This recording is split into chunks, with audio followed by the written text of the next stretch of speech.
yoga is my and. So it's yoga and traveling. It's yoga and swimming. It's yoga and rowing. It's yoga and all of the other things that bring joy to my life. I think that yoga should be the support system that helps you deal better with everything else. That it's not just, can you do a handstand? Because really, like, how many times in your daily life are you required to do a handstand? Almost never. Yeah. And so, but it does, life does require that you can manage stress effectively and still not be a jerk, like, out in the world.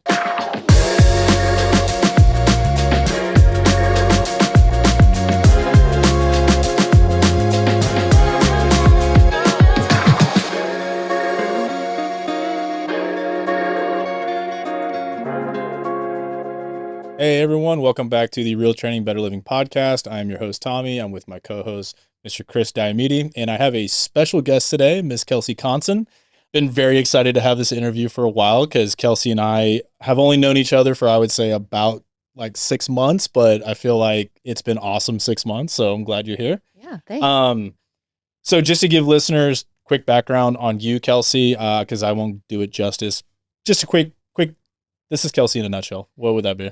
Yeah, so I have taught yoga full-time professionally for 8 years now. The 8th anniversary of my company is in May, but I've practiced since I was 19, so it's been around for a little while. I'm from Ohio originally, and then by way of Wyoming, we moved to Texas in 2008, so I think I basically have to claim it now. Love it.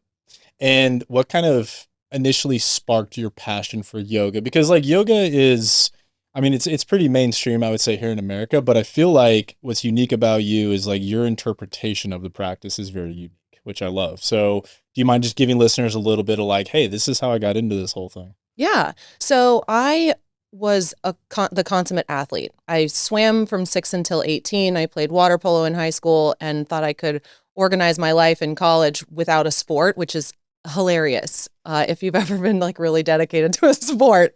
And so I read a book, taught myself how to row, and joined the rowing team. And I have always felt like I had a lot to prove, especially in a sport that I wasn't, starting when I was 6, like some of the other people I rowed with. And I ended up injuring my shoulder pretty significantly. And through that injury, I worked through PT to help rehab it because I was receiving endowment money to help pay for school. So there was no choice that I had if I wanted to stay where I was going to school.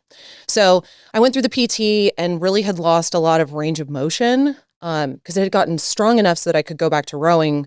But yeah, a lot of loss of range of motion. And I just remember my coach being like, you should really try yoga. And I'm like, ew. Well, so at the time, what was your like initial impression of when you hear the word yoga at the time? What were you thinking? Like, I was just thinking it was like a dark room where people are laying on the floor. Yeah. Which is probably not so far from accurate from like what a lot of yoga was being taught at the time, especially from the kind of athlete that I was. I was getting up at 3:30 in the morning to run to the boathouse, to then do calisthenics, to carry the boat down, to do my workouts, to row back, to then run back to campus, go to class, and then do weights. And so when she was like, you should really try yoga, I'm like, you should do yoga. That is the dumbest suggestion. And I went and she was right. And I loved it. I have practiced ever since. And initially, yoga was so much about giving me that range of motion back. And I had never done anything in my life that wasn't competitive. And I can make yoga competitive. Sure, anybody can. Sure. But it was so much about being in that room. And I was doing yoga alongside my professors. And, it was just such a wonderful, non-intense environment, especially after coming off the rower. Yeah. So now we get out of college, we're done with rowing. We're moving into just like Kelsey, everyday adult world. Like, what kind of sparked your passion to kind of continue practicing yoga, and even how has that evolved for you over time? Yeah. So like I said, yoga was really just a physical practice for a really long time. And it wasn't until I survived a violent attack and was putting my life back together afterwards that I really started to lean into the mindful mental health kind of benefits of yoga. And I leaned hard. And I credit yoga and my really great therapist with saving my life after that.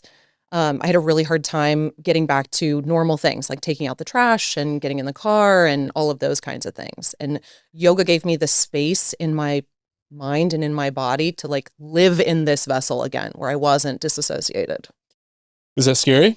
Was terrifying. And I mean, you can appreciate you have a really crappy day or have a really bad interaction with someone. The last thing that you want to do is then sit with those thoughts or with that experience and let it process. And that's kind of the basis of the other half of yoga, right? So, like, we have this physical practice where we can really challenge balance and strength and alignment and spatial awareness and breath and all of these things, which are great and totally beneficial. And when what I needed in that time didn't have anything to do with any of that. And so it was really just sitting with what had happened and figuring out new ways to process it. There's a lot of research to suggest that trauma actually stays in the body until the motion is completed. And I think in a lot of ways, I was able to use the physical practice of yoga to complete the motion, but also that the mental health, the introspective kind of options or sides of yoga helped me to live in my mind again, which was, I mean, I entirely equate like being a functional human out in public with the practice and my therapist, of course. Yeah. Chris and I are similar in the sense of like, you know, we fell in love with fitness by doing it, right? Like we were both athletes. Chris is former military. But I think it takes a special person to say, hey, cool, I had a life-changing experience because of this. I want to go give that gift to other people. Talk about that transition for me. Like, when were you like, hey, this is cool. Why do I just spend all my time wearing Lululemon and teaching people how to move better? Like, and not having shoes on. Correct, yeah. Yeah, there's tons of benefits. So when did that happen in your life? So it was a while after the attack because I worked really hard to bring myself back together as a whole person. And then I was very protective of my practice for a while. I wouldn't make plans like as a social activity to go to yoga with someone else. Interesting. Because I saw it as such a sacred place for me. And I was teaching in a college classroom at the time. So I have my master's in theological studies. So I taught world religion, philosophy, and humanities in a college classroom, which the teaching was great. The college was awful. So, there's steps to your career journey. And my husband just looked at me one day and was like, I think you need to do something else. And I was like, thanks for like the best, worst advice ever. Like non-specific, but he was right. And were you even thinking about it, or did he just slap you in the face of like, hey, how about you just do something different? I think, my husband and I have been together since we were 20 years old. And there's something to that where like he can say things to me that I'm just like, can you believe this guy? And then someone else says it, I'm like, that's genius. He's not allowed to say that to you. Like, he's not allowed to be a genius. Right. That's right. correct, yeah. Absolutely not. And so I just remember after that conversation and he being like, yoga has been a huge part of your life. Like, what if you taught yoga? And at that point, I was thinking of yoga like pie, right? So if I gave some away, I would have less for myself. Mm-hmm. And I really worked through a lot of those feelings through my first 200-hour training. And it seemed like the majority of the people in that training weren't interested in teaching yoga. They were interested in only deepening their own practice. And so I really started to think about this idea of like the benefits of deepening a personal practice, like their benefits of deepening their own practice didn't affect like my ability to teach yoga. And seeing what they got out of it and how they interpreted what we were learning versus how I was like, oh, it's not pie. Yeah. There's enough that I can have my own personal practice and keep what's sacred for me sacred and offer other people this incredible gift that I had been given. Yeah. And so I really started to think about bringing the idea of this whole person outside of a studio setting, because I think the whole idea of this yoga studio has this branding in America where, like you said, it's Lululemons, it's girls who weigh 15 pounds, it's you have to do a handstand, it's you have to be flexible before you walk in the door. Like, and those are all not true things. But if that's all you see in the media, that's what you're going to believe. Yeah. And so my original vision for how I wanted this to look was to bring yoga outside of what might be the limiting factor. Yeah. And bring this idea of the whole person. Let's transition into that. So like, I think Chris and I can relate on this in terms of like, when I think about yoga, I think of it as like the sun, and then you have like a lot of pieces that are like gravitating around it, meaning like there's a lot of different interpretations of what yoga is and how you can apply it. So I'm kind of interested in like, what's your philosophy on it? Like for someone who used to teach philosophy, I'm sure you've dug into this. Like, it's like, what is your philosophy? Like there's a lot of different ways to practice this amazing thing. Why did you kind of land where you are, and where did that come from? Yeah. So I have learned not just through my practice of yoga, but like just living and getting older, that yoga is my and. So it's yoga and traveling. It's yoga and swimming. It's yoga and rowing. It's yoga and all of the other things that bring joy to my life. That for a long time, yoga was like the end all be all. And then I was told by a teacher when I started teaching yoga, they were like, this is no longer your hobby. You have to find a new hobby. And I was like, I do not. I have a little bit of a defiant streak. So like that makes sense. And she was right. Right after when I first started teaching, right after I'd finished my 200, and I went headlong into trying to build this business of taking yoga outside of a studio, bringing yoga into people's homes, making it personalized, hand tailoring all of these programs specifically to individuals, I realized that the last thing that I wanted to do at the end of the day was a yoga practice. Like it's what I'd thought about all day. Mm-hmm. And so I started looking for other modalities that I really enjoyed, Pilates being one of them. I have a Peloton and I love the Peloton. And so I started doing more and more of those, and then realized that I was again losing that range of motion. I was losing the flexibility because I was focusing on things that were again, that like endurance kind of sports, or it was, more strength building. And so I came back to yoga, and it's then that like this philosophy of like yoga being the and for people can be really powerful. Love that. And so how do you integrate that? Like, so give us some examples of like the and that you're talking about. So like, obviously we've been able to see you do it with strength and conditioning as part of the and, but like walk through a couple of examples of like, hey, this is how I've been able to plug this in successfully. Yeah. So I have clients who come to me for all kinds of different things, whether they're prenatal clients, postnatal clients, clients with injuries, people that just need the convenience because their schedules are jam-packed. When I do their intake, actually really similarly to how you guys at District H do it, we don't just look at the physical part. Like the physical part's the easy part. That's the practical part, strengthen what's weak, release what's tight, help them with balance, address like acute or chronic injuries, issues, aches, pains, complaints, like all of those kinds of things. And how are you sleeping? How are you handling the demands of being an adult? All of those things. How is your appetite? How do you handle, a demanding schedule or a demanding home life? Because ultimately it really doesn't matter if you're good at yoga, if the rest of your life is a mess. I'm sure you've seen some people like that where it's like, hey, you're like pardon my like just complete being an idiot around this, but like third degree black belt yogi, but like the rest of your life is a hot mess because that's all you're focusing on. Yeah. Yes. And those are also the people who tend to think that their yoga practice is their escape. Oh. And I don't downplay the benefits of that. I definitely benefited from the escapism that can happen on the mat. And to some extent, that's okay. But I think that yoga should be the support system that helps you deal better with everything else, that it's not just, can you do a handstand? Because really, like, how many times in your daily life are you required to do a handstand? Almost never. Yeah. And so, but it does, life does require that you can manage stress effectively and still not be a jerk, like out in the world. Yeah.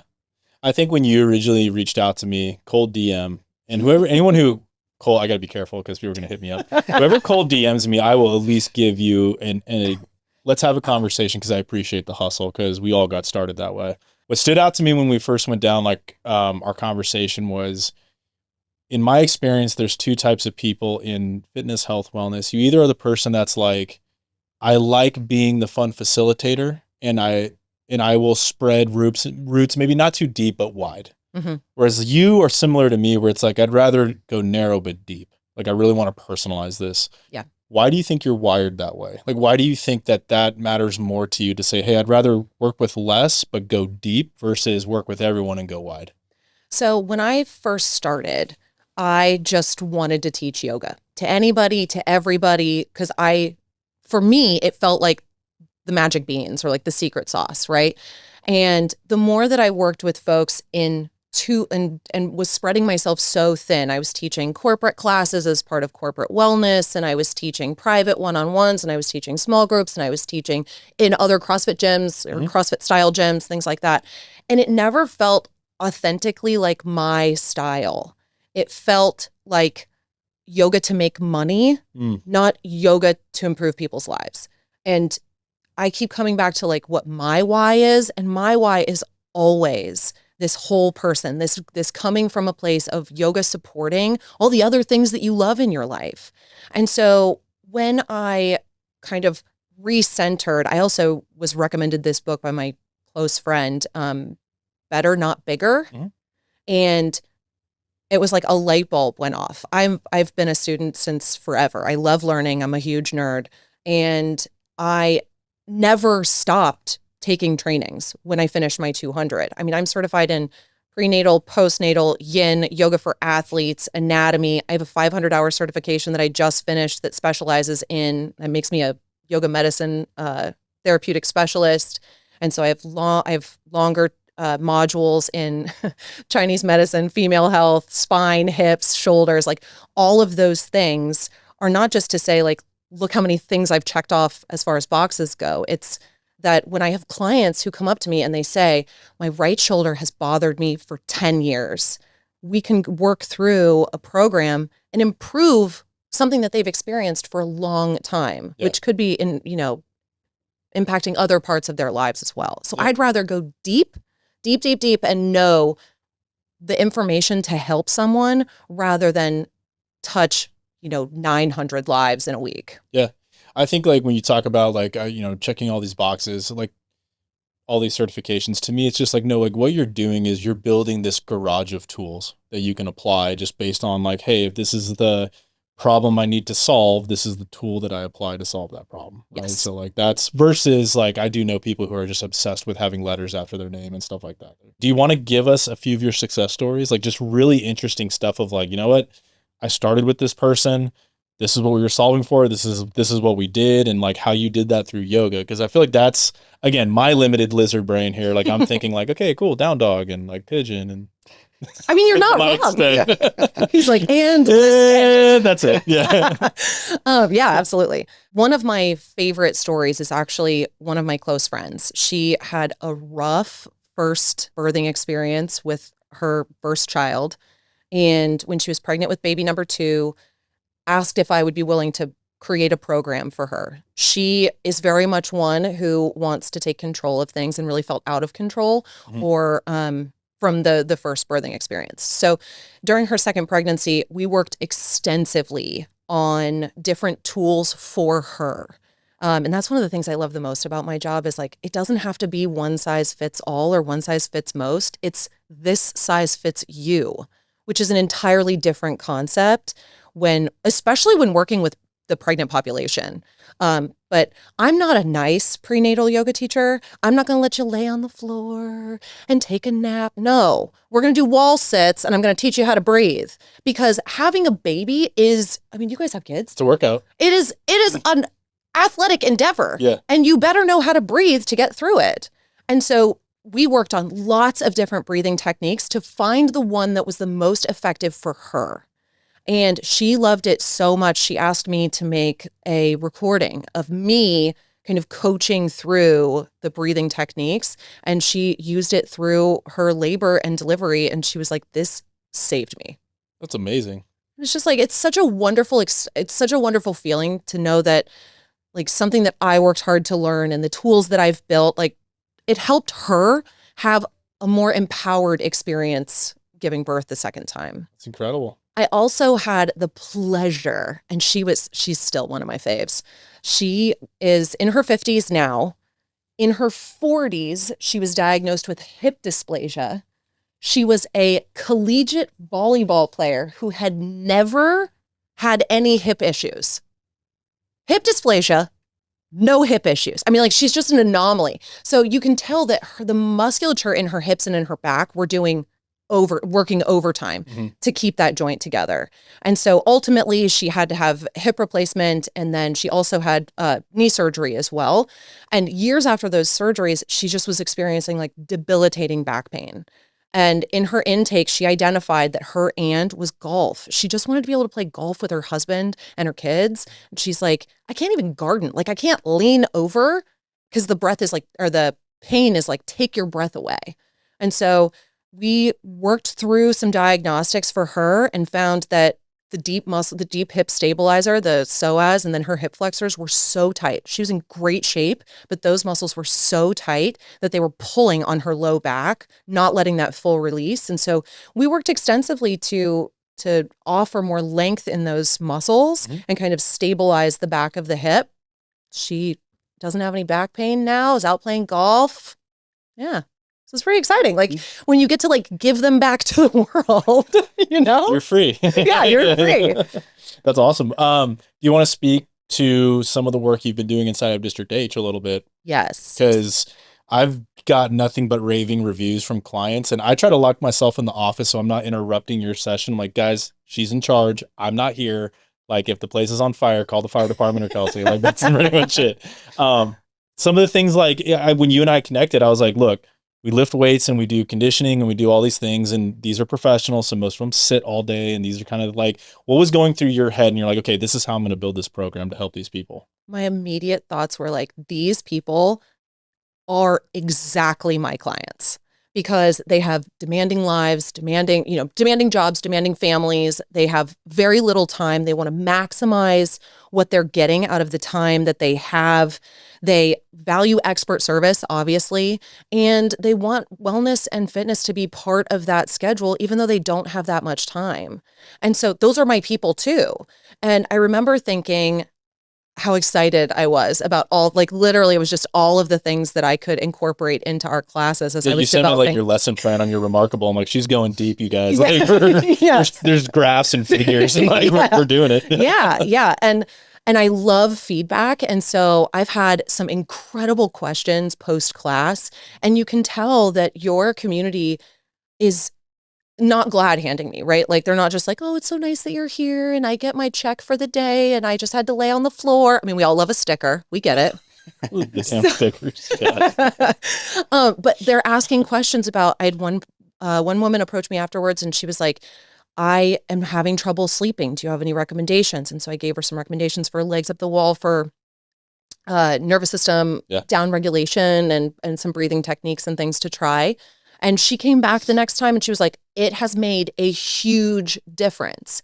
And so it's little things like that. I had another guy come up to me after class who complained of one hip feeling really tight, almost to the point where one of the pieces of myofascial release, which is one of the techniques that we use, was really tender, like couldn't breathe, had to take the tennis ball out in order to, live, which, I tell them every class, suffering is up to you. It's not required. So this is on you. Awesome.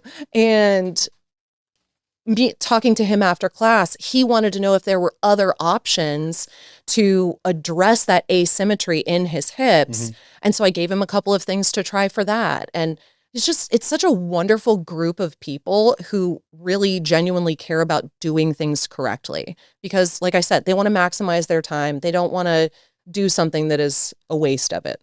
This might seem like a softball just based on how you answered it, but like if someone was like, hey, I'm interested in getting into yoga and Kelsey may be a good fit for me, who is your ideal client? Like who is like your not perfect, but like just say like your avatar of like you connect with them, you like solving those problems, they value your time, you value their time. Like what does that person look like typically?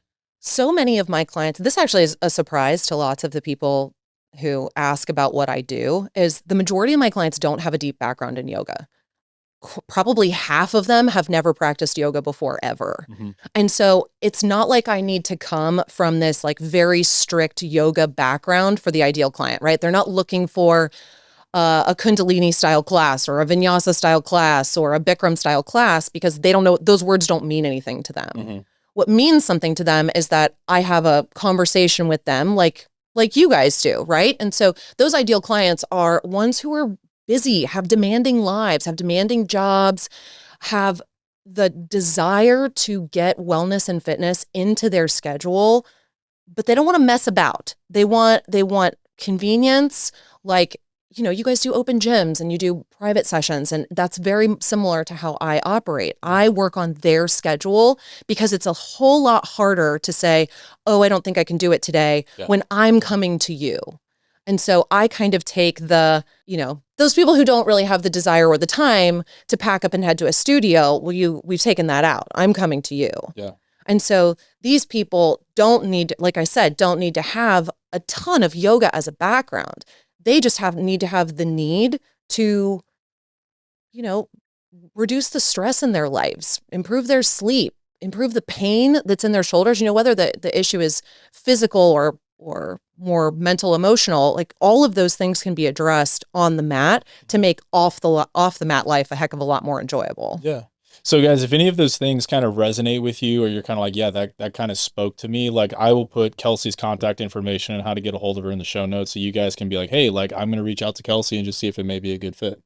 So, cause I'm guessing similar to me, let's just start with a conversation and see if we like each other. Right? So, absolutely. That's right. Okay. Just a last moment to kind of like, last thing I kind of wanted to conquer. And this is going to be like a surprise to you. I wanted to throw you at least one curveball because I know you'd appreciate it.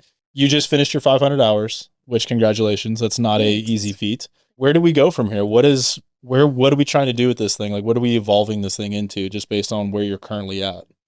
So I love to learn. And I had more than one of my friends be like, this doesn't mean you have to sign up for something else. Like, let's not hop directly into the next What's thing. the next step, by the way? Like 1,000 hours. 1,000 hours. Okay, cool. Yeah. And so the 1,000 hours is basically like having a PhD in yoga. Okay. And so I want to live with this information. I want to use this hands-on with clients, continue to deep dive, because all of this information in my brain is great. And it's all, it's not all theoretical because I've been able to use quite a bit of it as I've gone along this journey, but I want more of it to be a lived experience. Like I know that these tools work because I have seen them work in my clients or with my community. Mm-hmm.